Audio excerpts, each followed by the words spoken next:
3 பேரும் ரொம்ப சின்ன குழந்தைகள். நாங்கள் யாரும் தப்பு பண்ணியிருந்தா எங்களை மன்னிச்சுக்கணும்னு நான் ஆசைப்படுறேன். நான் இந்த ப்ரோக்ராம் என்னோட குரு மோகனா ஸ்ரீனிவாசனோட அருளோட பண்ணியிருக்கேன்.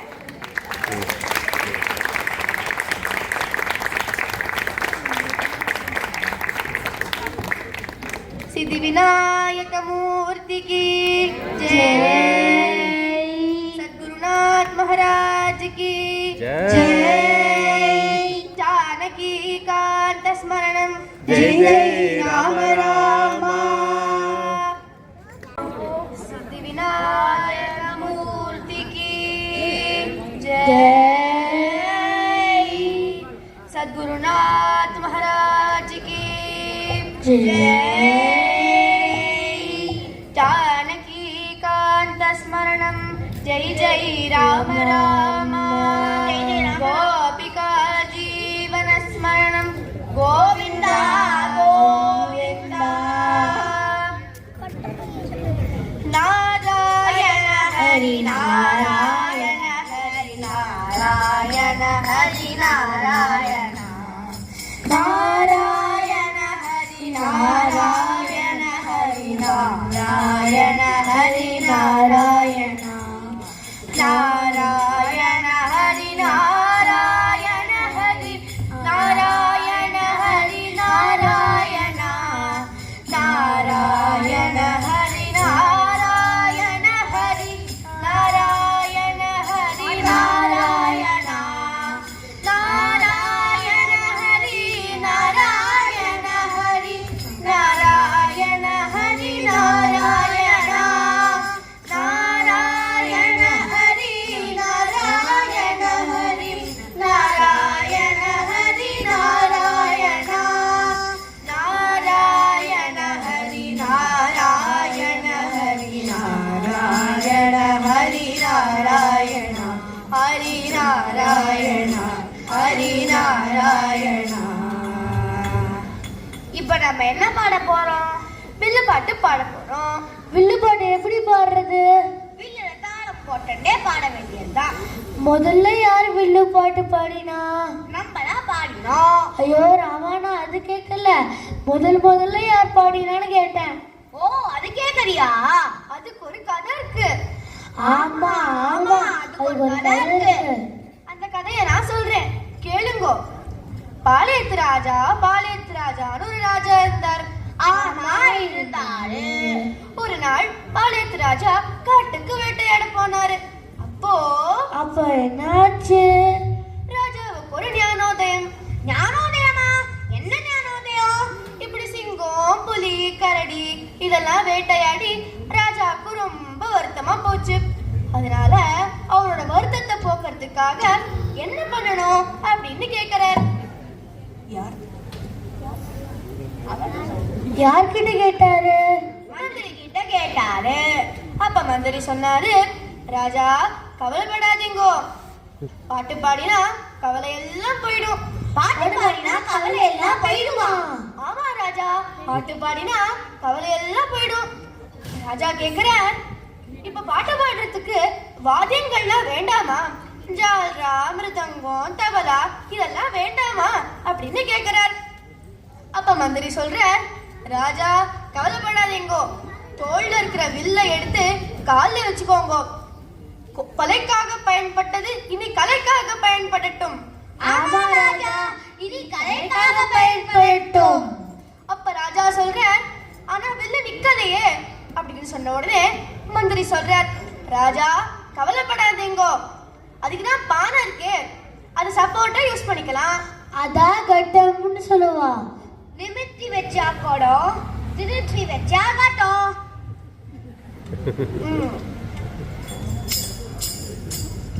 சந்தனத்தோம் என்று சொல்லியே வில்லினில் பாட ஆமா, வில்லினில் பாட ஆமா, வில்லினில் பாட வில்லு பாட்டு பாடுவோமே. சந்தனத்தோம் என்று சொல்லியே வில்லினில் பாட ஆமா, வில்லினில் பாட ஆமா, வில்லினில் பாட வில்லு பாட்டு பாடுவோமே. அப்ப ராஜா கேக்குற, ராஜா பாடினா அதுக்கு ஒரு அர்த்தம் இருக்கணும். தந்தனத்தோம்னா என்ன அப்படி மந்திரி சொல்றார், தன்னை தந்தோம் தன்னை தந்தோம் தந்தனத்தம். கலைக்காக யாரு தன்னையே தருகிறாளோ அதுதான் தந்தனத்தம். தன்னை தந்தோம் தன்னை தந்தோம் தந்தனத்தோம். தந்தனத்தோம் என்று சொல்லியே வில்லினில் பாட ஆமா, வில்லினில் பாட ஆமா, வில்லினில் பாட வில்லு பாட்டு பாடுவோமே. தந்தனத்தோம் என்று சொல்லியே வில்லினில் பாட ஆமா, வில்லினில் பாட ஆமா, வில்லினில் பாட வில்லு பாட்டு பாடுவோமே.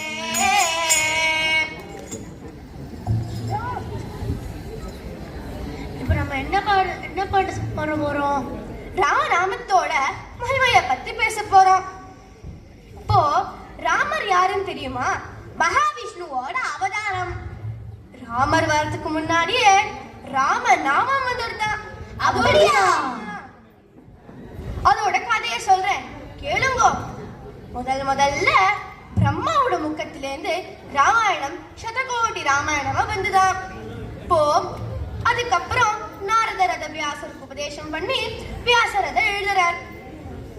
முதல்ல அது சதகோடி ராமாயணமா வரும்போது தேவர்கள், அசுரர்கள், மனுஷியர்கள் எல்லாரும் எனக்குதான் ராமாயணம்னு சண்டை போட்டுண்டா.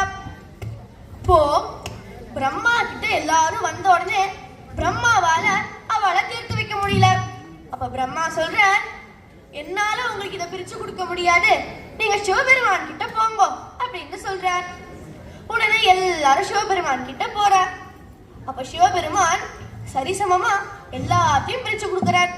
சதகோடி ராமாயணத்தை 33 கோடி 33 கோடி 33 கோடியா பிரிச்சு கொடுக்கிறார். மிச்சம் இருக்கிறது 1 கோடி.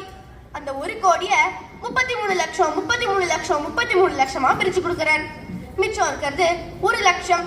அந்த 1 லட்சத்தை 33,000 33,000 33,000 பிரிச்சு கொடுக்கிறார். மிச்சம் இருக்கிறது 1000 ஸ்லோகம். அந்த 1000த்தை 333 333 333 பிரிச்சு கொடுக்கிறார். மிச்சம் இருக்கிறது ஒரே ஒரு ஸ்லோகம். அந்த ஒரு ஸ்லோகத்தை சம்ஸ்கிருதத்துல 32 அக்ஷரம்னு சொல்லுவா. அந்த 32 அக்ஷரத்தை 10 அக்ஷரம் 10 அக்ஷரம் 10 அக்ஷரமா பிரிச்சு கொடுக்கிறார். அப்ப 2 அக்ஷரம் மிச்சம் இருக்கு. அப்ப சிவபெருமான் சொல்றார், உங்க எல்லாருக்கும் இந்த ராமாயணத்தை நான் பிரிச்சு கொடுத்துருக்கேன், அதனால இந்த 2 அக்ஷரத்தை நான் வச்சுக்கிறேன் அப்படின்னு சொல்றார். இந்த 2 அக்ஷரம் வேற ஒண்ணும் இல்ல, ராம ராம. இந்த ராமநாமத்தை எடுத்துட்டு சிவபெருமான் ஜெபம் பண்ண ஆரம்பிக்கிறார். இப்ப வரைக்கும் காசி கஷேத்திரத்துல எந்த ஜீவராசி காலகதி அடையதோ, மானாகட்டும் மயிலாகட்டும் பாம்பாகட்டும் மனுஷனாகட்டும் எந்த ஜீவராசியா இருந்தாலும் அது காலகதி அடையும் போது சிவபெருமான் அதோட காதுல போய் ராமநாமத்தை உபதேசம் பண்ணுவாராம்.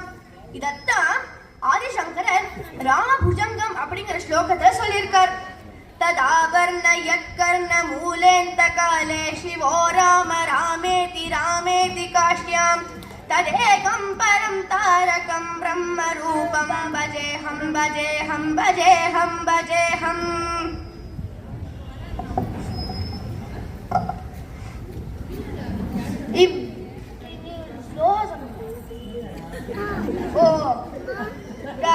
ராமநாமத்தை சொன்னா என்ன ஆகும்? இதே கேள்விதான் நாரதருக்கும் வந்தது. அப்ப நாரதர் மகாவிஷ்ணு கிட்ட போய் கேட்கிறார். அப்ப மகாவிஷ்ணு சொல்றார், ஓ உனக்கு ராமநாமத்தோட மகிமை தெரியணுமா? அப்போ பூலோகத்துக்கு போ, அங்க ஒரு சின்ன புழு இருக்கு, அந்த புழுவோட காதுல போய் ராமநாமத்தை சொல்லிட்டு வா அப்படின்னு சொல்றார். உடனே நாரதரும் பூலோகத்துக்கு போற, அந்த புழுவை கண்டுபிடிச்சு அந்த புழுவோட காதுல ராமநாமத்தை சொல்றார். பார்த்தா அந்த புழு செத்து போயிடுது. உடனே நாரதர் மகாவிஷ்ணு கிட்ட போய், சுவாமி நான் புழுவோட காதுல ராமான்னு சொன்னேன், அந்த புழு செத்து போயிடுது அப்படின்னு சொல்றார். உடனே மகாவிஷ்ணு சொல்றார், ஓ அப்படியா? அப்போ திருப்பியும் பூலோகத்துக்கு போனா ஒரு பட்டாம்பூச்சி இருக்கும், அந்த பட்டாம்பூச்சியோட காதுல ராமான்னு சொல்லிட்டு வா அப்படின்னு சொல்றார். உடனே நாரதரும் அந்த பட்டாம்பூச்சியை பார்த்து அந்த பட்டாம்பூச்சியோட காதுல ராமான்னு சொல்றார். அப்போ பார்த்தா அந்த பட்டாம்பூச்சி செத்து போயிடுறது. உடனே நாரதர் மகாவிஷ்ணு கிட்ட வரார், சுவாமி பட்டாம்பூச்சியோட காதுலயும் போய் ராமான்னு சொன்னேன், அதுவும் செத்து போயிடுது அப்படின்னு சொல்றார். அப்ப மகாவிஷ்ணு சொல்றார், உலோகத்துல இப்பதான் ஒரு பசுமாடு கண்ணுக்குட்டி போட்டிருக்கு, அந்த கண்ணுக்குட்டியோட காதுல போய் ராமான்னு சொல்லிட்டு வா அப்படின்னு சொல்றார். நாரதர் பூலோகத்துக்கு போறார். பசுமாட்டோட குழந்தைகிட்ட ராமான்னு சொல்ல போறோம், இப்ப யாவது நல்லதான் நடக்கட்டுமே அப்படின்னு நினைச்சுட்டே போறார். கடைசியில அந்த கண்ணுக்குட்டியோட காதுல போய் ராமான்னு சொன்ன உடனேயும் அந்த கண்ணுக்குட்டி செத்து போயிடுறது. உடனே வருத்தமா நாரதர் மகாவிஷ்ணு கிட்ட வரார். சுவாமி, கண்ணுக்குட்டியோட காதுல போய் ராமான்னு சொன்னேன், அந்த கண்ணுக்குட்டியும் செத்து போயிடுது அப்படின்னு சொல்றார். அப்ப மகாவிஷ்ணு சொல்றார், ஓ அப்படியா? அப்போ பூலோகத்துல ஒரு ராஜா இருக்கான், அந்த ராஜாவுக்கு இப்பதான் இளவரசன் பிறந்திருக்கான், அந்த இளவரசனோட காதுல போய் ராமான்னு சொல்லிட்டு வா அப்படின்னு சொல்றார். அப்ப நாரதர் சொல்றார், வேண்டவே வேண்டாம்பா, நான் வரல. இதுக்கு முன்னாடி இருந்ததெல்லாம் வாயில்லா ஜீவன், செத்து போனதுக்கு கேட்கறதுக்கு ஆள் இல்ல. ஆனா இந்த ராஜாவோட குழந்தைக்கு ஏதாவது ஆயிடுச்சுன்னா இந்த ராஜா என்ன காலி பண்ணிடுவான், நான் வர மாட்டேன்பா அப்படின்னு சொல்றார். அப்ப மகாவிஷ்ணு சொல்றார், நாரதா கவலைப்படாத, என்ன நம்பி பூலோகத்துக்கு போ, அந்த குழந்தையோட காதுல போய் ராமான்னு சொல்லிட்டு வா அப்படின்னு சொல்றார். உடனே நாரதரும் நர்வஸா பூலோகத்துக்கு போறார். அந்த ராஜாவோட கோட்டைக்குள்ள போகும்போது அவருக்கு பக்கு பக்குன்னு ஆறுது. எல்லாரும் அவரை வரவேற்கிறா. திரும்ப வரும்போதும் இதே மரியாதை இருக்குமான்னு அவருக்கு தெரியல. இப்போ அந்த குழந்தைய பார்த்து குழந்தையோட காதுல ராமான்னு சொல்றார். சொல்லிட்டு அப்படி எஸ்கேப் ஆயிடலாம்னு நினைக்கும் போது ஒரு குரல் அவரை கூப்பிடுறது. நாரத முனிவரே, நாரத முனிவரே, நான் தான் அப்படின்னு சொல்றது. என்னடா, யார் நம்மள கூப்பிடுறா அப்படின்னு திரும்பி பார்க்கும்போது அந்த குழந்தைதான் பேசிட்டு இருக்கு. முனிவரே, என்ன தெரியறதா? முதல்ல புழுவாயிருந்த என்னோட காதுல வந்து நீங்க ராம நாமத்தை உபதேசம் பண்ணேன். அப்புறம் ஒரு பட்டாம்பூச்சியா நான் பிறந்தேன்.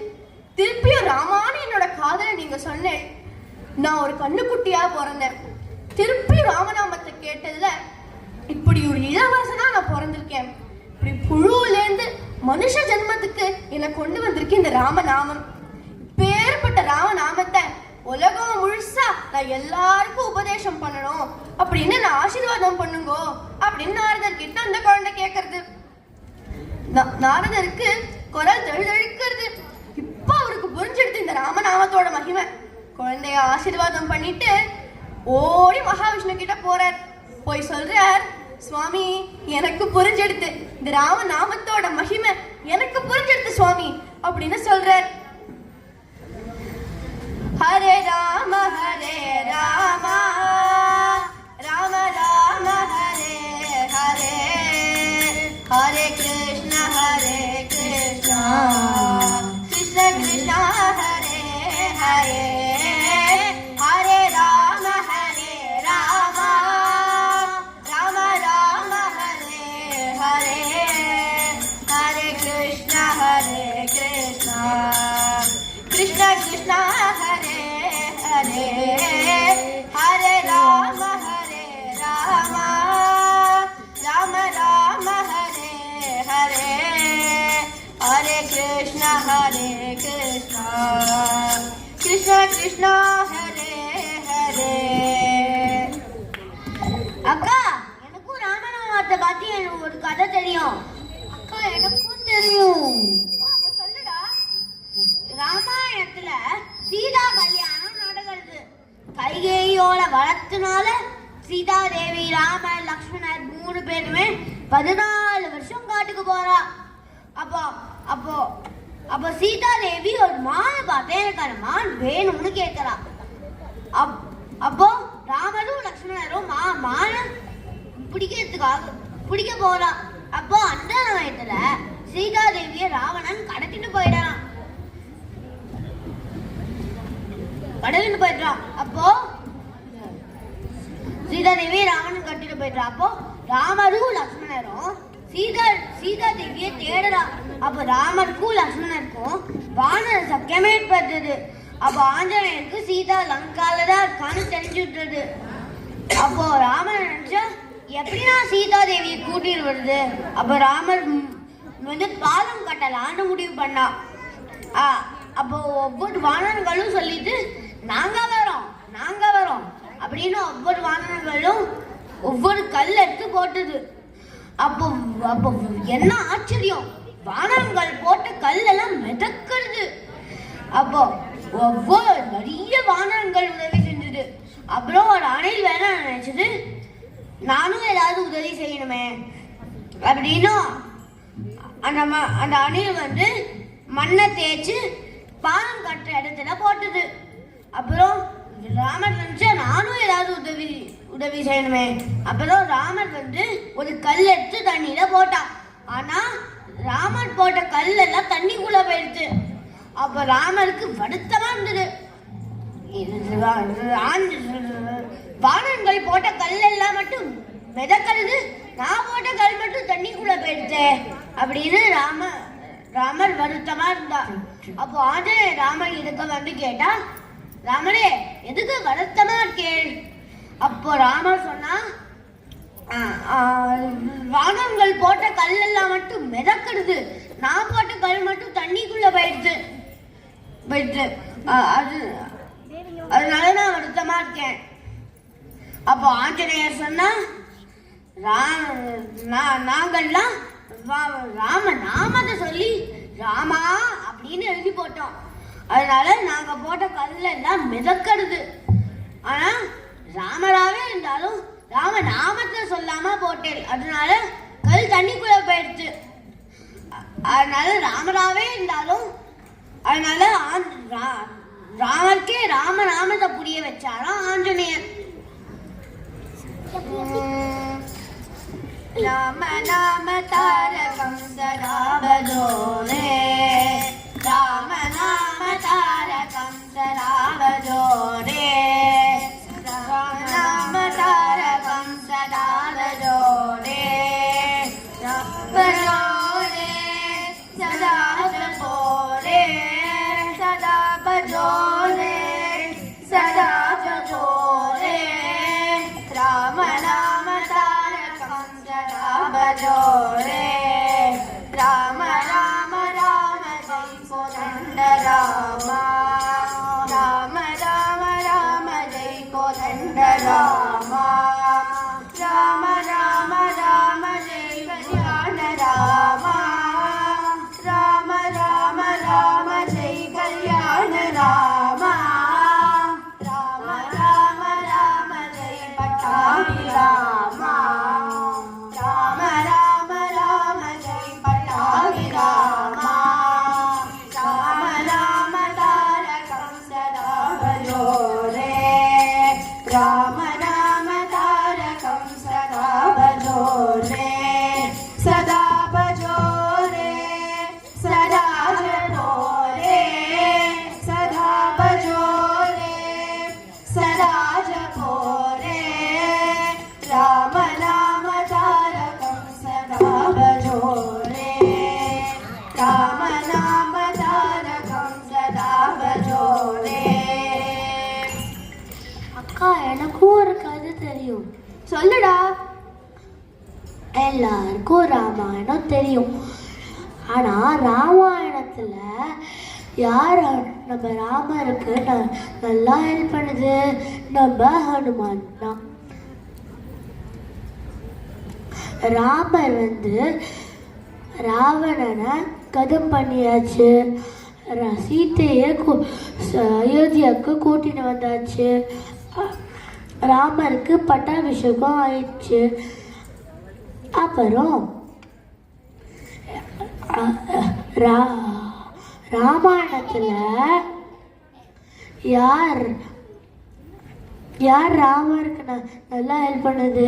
நம்ம ஹனுமான். சீதாதேவி வந்து நம்ம ஹனுமானுக்கு ஒரு விருந்து வைக்கணும்னு ஆசைப்பட்டா. அப்புறம் ஹனுமானை விருந்துக்கு கூப்பிட்டா. அப்புறம் ஹனுமானும் சந்தோஷப்பட்டு ஹனுமான் ஓகேன்னு சொல்லி ஹனுமான் விருந்துக்கு வந்துட்டாரு. சீதாதேவி விதவிதமான சாப்பாடு சமைச்சு வச்சிருந்தா. விதவிதமான சாம்பார், விதவிதமான காய்கறி, விதவிதமான பழங்கள், விதவிதமான சாதம், விதவிதமான ஸ்வீட்ஸ் விதவிதமான பச்சடி எல்லாமே ரெடி ஆயிடுச்சு. அப்புறம் ஹனுமானும் வந்துட்டாரு. அப்புறம் சாப்பிட்டுக்கிட்டே இருக்காரு. சீதாதேவி போடுறா சாப்பிட்றாரு,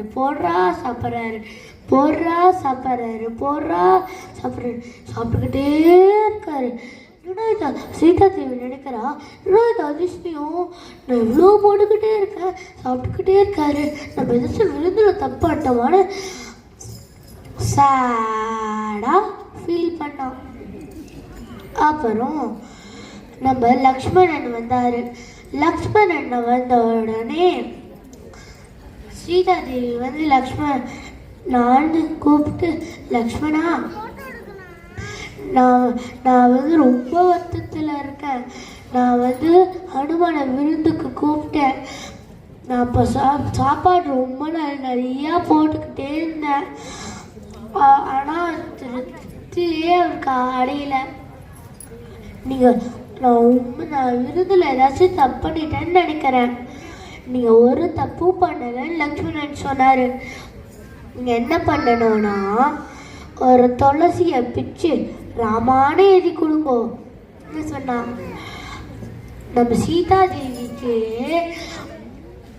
ராமநாமத்தை உணர்த்தது யாருன்னு தெரியுமா? நம்ம லக்ஷ்மணர் தான். அப்புறம்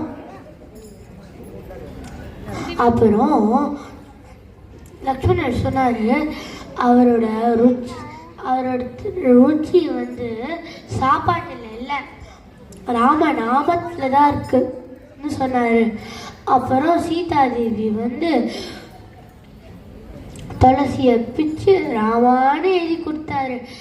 அப்புறம் ஹனுமான் அதை சாப்பிட்டு ஒரு பெரிய ஏவு விட்டாரு.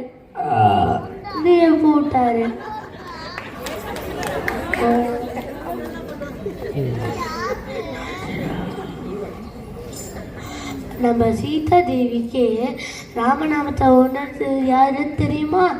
நம்ம லக்ஷ்மணர் தான். நீங்களும் ராமநாமத்தை சொல்லி ராமர்கிட்டேருந்து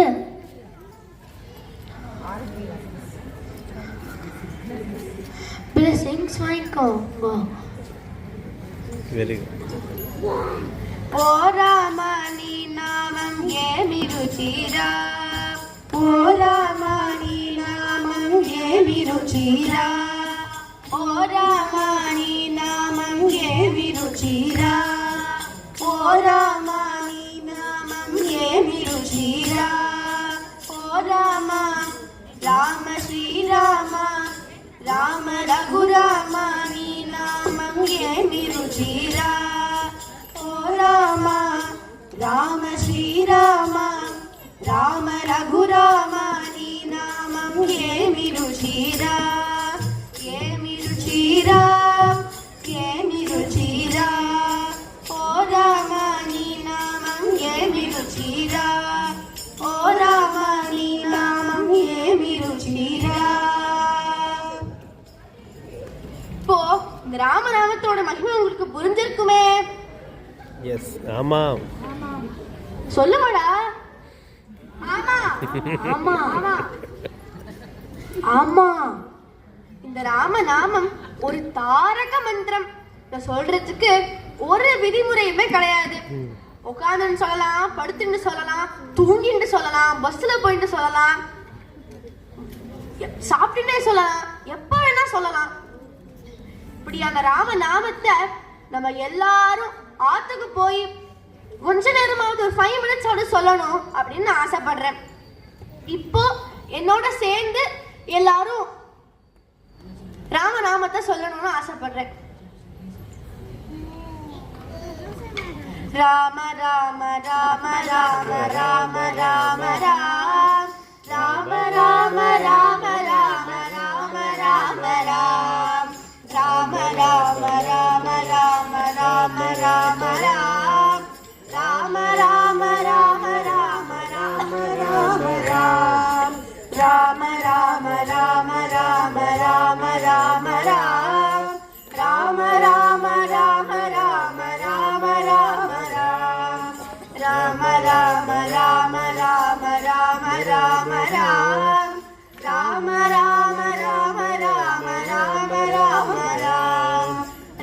ராமா